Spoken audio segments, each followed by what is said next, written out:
So, hello, no, ngayon, no, alam nyo ba, no, kung gaano kahangal ang mga tao ngayong panahon?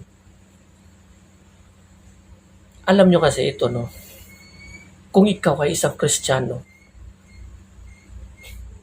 ang dapat sa iyo bilang Kristiyano ay makinig ka sa mga aral sa nakasulat sa Biblia at mamuhay ka sa ayon sa nakasulat sa Biblia, sa mga salita at sa mga utos ng ating Panginoon.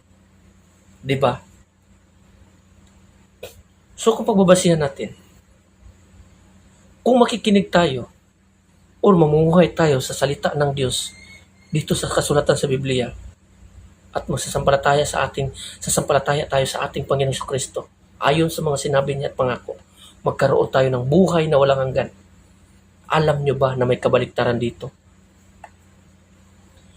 Kung kayo, makikinig kayo sa mga advices ng mundong ito ang masasabi ko sa inyo. Mapapahamak kayo pagdating ng panahon. Yan ang katotohanan. So bigyan ko kayo ng isang advices, no? Isa lang sample. Anong klaseng advices ng mundong ito? Na dahil dito, maraming mga tao na tumatahak patungo sa kapahamakan. Kung napapansin nyo, ang sinasabi ko, heaven and hell lang talaga. Diba? Pag magkamali ka sa buhay mo, babagsak ka sa impyerno. Kasi nga, ito ang pinakasulid na dapat ipangaral na malaman ng tao upang tatablan ang bawat puso ng tao. So balik tayo. Kung makinig ka sa mundong ito, mapapahama ka pagdating ng panahon. Pagsisisihan mo ang pagdating ng panahon. Ngayon, gusto kong malaman nyo, sa kautusan ng Panginoon, 3 kautusan ng Panginoon, ang lahat ng kautusan na papabilang dito sa 3 ito, including ang 10 Commandments. Una, number 1, ibigin mo ang Panginoon ng buo mong puso, isip, kaluluwa at lakas. 4 yan. Pangalawa, ibigin mo ang iyong kapwa gaya ng iyong sarili. Yan yung pangalawa. So kung uisipin talaga, lahat ng kautusan, naandyan lang talaga sa 2. Ngunit isasali natin ang pangatlo. Honor your father and your mother. Itong honor your father and your mother, mapabilang ito dito sa pangalawang kautusan. Ibigin mo ang iyong kapwa gaya ng iyong sarili. Ang iyong magulang, nagiging parte na ng kapwa mo. Isa lamang dito sa 3 ito na hindi mo nasunod. Lahat yan, nawawasak mo na at tinatapakan. Ngayon, dito tayo sa honor your father and your mother. Ang mundong ito, may advice ang mundong ito. Ano ba yung advice ng mundong ito? Anong sabi nila? Magsikap ka sa pagtrabaho. Hindi responsibility ng anak ang kanilang mga magulang kung may trabaho na ang kanilang mga anak. Yan ang advices ng mga tao ng mundong ito. Ngayon, tatanungin ko kayo. Dito sa kasulatan, ang Diyos nagbabala na sa mga taong ganito ang pag-iisip. Doon sa patungo, doon siya na sinabi ng Panginoon, ang ibibigay ko sana sa inyong tulong ay kurban sa Diyos. So nangangahulugan, kurban, ibinigay ko na sa Diyos. Yan ang mindset ng tao. So nangangahulugan sa ganitong klaseng sistema at mindset, tinuturuan ng mundong ito ang tao upang hindi nila igalang ang kanilang mga magulang, kundi magiging rebellious. Tandaan mo, hindi lahat ng mga tao mayaman. Siguro ma-apply yan sa mga mayayaman, pero dito sa atin mostly middle class, low class na mga pamumuhay na tao. Ang mga magulang, tricycle driver, taxi driver, jeepney driver, mga ngalakal, or mga office staff, magkaano lang sahod.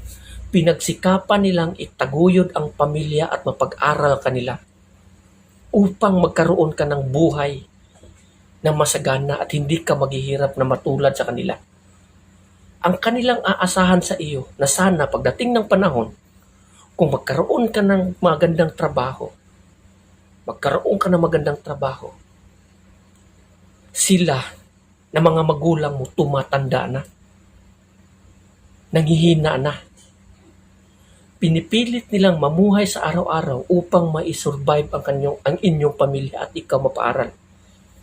Ngunit ang advice ng mundong ito na demonic, hindi responsibility ng anak na tulungan ang kanyang magulang. So ngayon, nakatrabaho na ang isang tao. Dahil nga nakinig siya sa mga advice ng mundong ito na demonic, hinayaan niya ang kanyang magulang. Yung magulang nila matandang-matanda na, pagod na. Imbis gusto na nilang magpagpahinga at sana humihingi ka ng, yung naghihintay na lamang sila sana na abutan nyo sila ng tulong upang makarelax naman sila. Dahil dito, pinagdamot nyo kasi nga mas pinapakinggan nyo ang advices ng mundong ito kaysa sa salita ng Panginoon. At itong mga magulang nyo matanda na, kahit pagod na at halos ikamatay na ang pagod sa katawan, nagtatrabaho, kasi nga pinabayaan. Maraming tao ang gumagawa nito ngayon.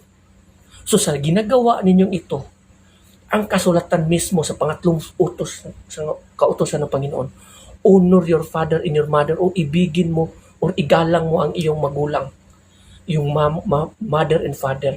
So sa gadaling salita, sa iyong ginagawa, hindi mo na iginalang ang Panginoon. Dahil nga hindi mo na nga iginalang ang iyong mga magulang.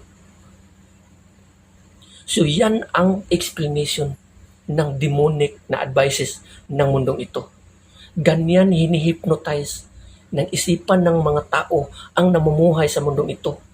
Hindi kailanman maliliwanagan sa salita ng Diyos as long as nananatili ka pa sa kadiliman ng advices ni Satanas. As long as na hindi ka lalayo dyan sa kadiliman ng mundong ito at mamuhay sa kalooban ng Panginoon, sa kasulatan sa Biblia, hindi mo malalaman kung ano ang kalooban ng Panginoon until darating ang panahon ng iyong pagkalaglag. Lagi mong tatandaan, isa lang sa tatlong ito na sinuway mo. Lahat yan sinuway mo na. Hindi mo iginalang ang iyong mga magulang, hindi mo na rin igalang ang iyong kapwa, hindi mo inibig ang iyong kapwa, hindi mo rin inibig ang Panginoon. Ganon kasimple ang kautusan ng Diyos. Isa lamang dito ang hindi mo nasunod. Lahat hindi mo na nasunod. Kaya nga yung sinasabi ng Panginoong Kristo patungkol doon sa kurban, nang ibibigay ko sana sa inyong tulong, ay ibinigay ko na sa Diyos o kurban ko na sa Diyos. So nangangahulugan, hindi nyo na iginalang ang inyong mga magulang. Sundin nyo ang mga advices ng mundong ito at maniwala kayo sa akin dahil ang buhay ng tao dito sa mundong ito may expiration din. At siguraduhin ko sa inyo, magigising kayo doon sa kaparusahan sa impyerno. Hahayaan mo yung maraming mga taong ganyan. Yung mga magulang, wala na, pinabayaan na, yung mga anak nila na maganda, mga doktor, nurse na doon sa abroad. Dahil nga sa advices na pinapakinggan nila mga anak, hindi responsibility ng mga anak. Responsibility ng magulang ang paaralin ng mga anak, pero hindi responsibility ng anak ang tulungan ng kanilang magulang. Yun, yung mga magulang dito sa mundong ito, napabayaan. Nagiging rebellious. That is rebellious. Gawin niyo yan. At maniwala kayo sa akin. Demonyo ang inyong sinusunod. Tapos sasamba kayo sa Panginoon. Maniwala kayo sa akin. Huwag nyo na lang sambahin ng Panginoon sa ganung paraan. Bakit? Kasi nga useless ang ginagawa nyo. Sinisamba nyo Panginoon, pinupuri nyo Panginoon, hindi nyo na rin naman sinusunod ang lahat ng kanyang kautusan. That is useless. Aksaya kayo ng buhay. Kung gusto nyo kalulugdan kayo ng Panginoon, tulungan nyo ang inyong magulang. Balikan nyo ang inyong mga magulang. Gabayan nyo ang inyong mga magulang. Ganun lang kasimple yun. No, so hanggang dito na lang, no, and God bless everyone. Amen.